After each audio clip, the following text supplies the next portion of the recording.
Անուն հոր և որդվո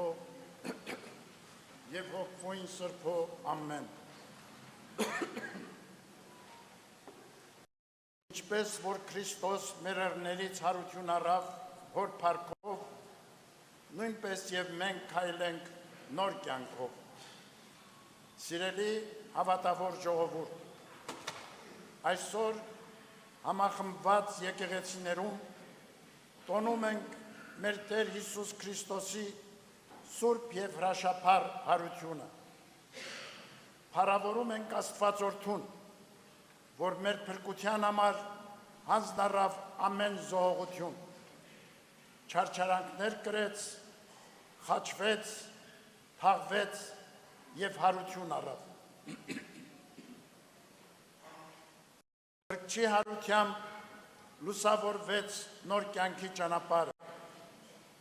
Ադամական մեղքով Աստծուց հեռացած և մահվան իշխանությանը ենթակա մարդկությանը Փրկիչ մեր Տերը Հիսուս կոչեց հարուցյալ կյանքի, որպեսզի ազատվելով չարի ու մահվան կապանքներից արժանի լինի տերունական փրկարար շնորհներին և մահվան կապանքներից և ժառանգի երկնքի արքայությունը։ Ինչպես որ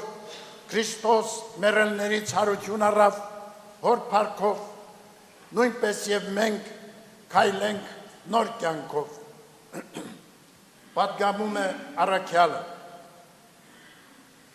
Քրոջ փրկագործությամբ մարդուն տրվեց աստվածային օրհնությունը,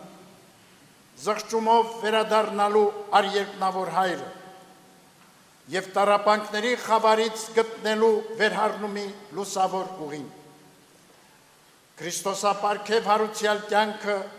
սկսվում է, սիրելիներ, սրտի և հոգու նորոգությամբ, երբ անհատը զորանում է հավատով, ապրում Աստծո ներկայությամբ, դառնում նոր արարած, արարում բարին ու գովելին։ Քրիստոսի հարության հավատով և տերունավանդ պատվիրանների իրագործմամբ է հնարավոր հրաժարվել խոտոր ընթացքներից, հաղթանակել ժամանակի դժվարությունները և քայլել սիրո, ճշմարտության ու արդարության շավիղներով, ինչպես հորդորում է առաքյալը։ Ընթացեք ինչպես լուսովորդիներ, քանզի լուսոպտուղներն են բարությունը, արդարությունը և ճշմարտությունը։ Հիրավի, հարության հավատով է բացվելու մարդկության պատմության նոր այգաբացը, բարեփոխվելու աշխարհը և իրականացվելու համընդհանուր խաղաղության ու անվտանգության արդար հույսերը։ Աշխարհի խառնաշփոթում, սակայն, թվում է, թե խլացել են առաքյալի հորդորն ու ավետարանական պատգամները, և Աստծո արարչագործությունը անարգվում ու վտանգվում է չարագործություններով ու անիրավություններով։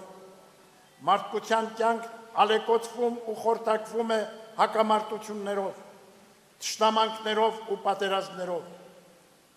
Բարոր ու արդար աշխարհ հաստատելու համար ներկա բազմադեմ սպառնալիքների պայմաններում ազգերն ու պետությունները առավել նախանձախնդրությամբ պիտի հետամուտ լինեն բարձյալն Աստուծո կամքին, հաղթահարելու համար արկածանր փորձությունները, ամրապնդելու հիմքերը համամարտկային համերաշխության, խաղաղ համակեցության և արդյունավոր գործակցության։ Համընդհանուր այսպիսի ջանքերով է, որ ժողովուրդներն իրենց սուսերներից խոփեր պիտի ձուլեն և իրենց սվիններից մանգաղներ, ազգ ազգի վրա սուր չպիտի բարձրացնի, և նրանք այլևս չեն սովորելու պատերազմներ, ինչպես ազդարարում է մարգարեն։ Սիրելիներ, Արցախյան ողբերգական պատերազմից տարիներ անց տակավին տագնապներն ու մտահոգությունները չեն լքում մեր սրտերը, որ տենչում են խաղաղություն ու անվտանգություն։ Մեր ժողովուրդը լավագույնս գիտի, արժեքը խաղաղության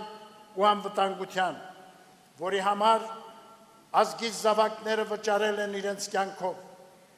Դեռ թարմ են մեր կրած վշտերն ու վերքերը, որոնց ցավն այսօր ավելի է խորանում արցախայության իրավունքների ոտնահարումով, պատանդարված մեր հայրենակիցների ապօրինի ազատազրկմամբ։ Ցավը խորանում է,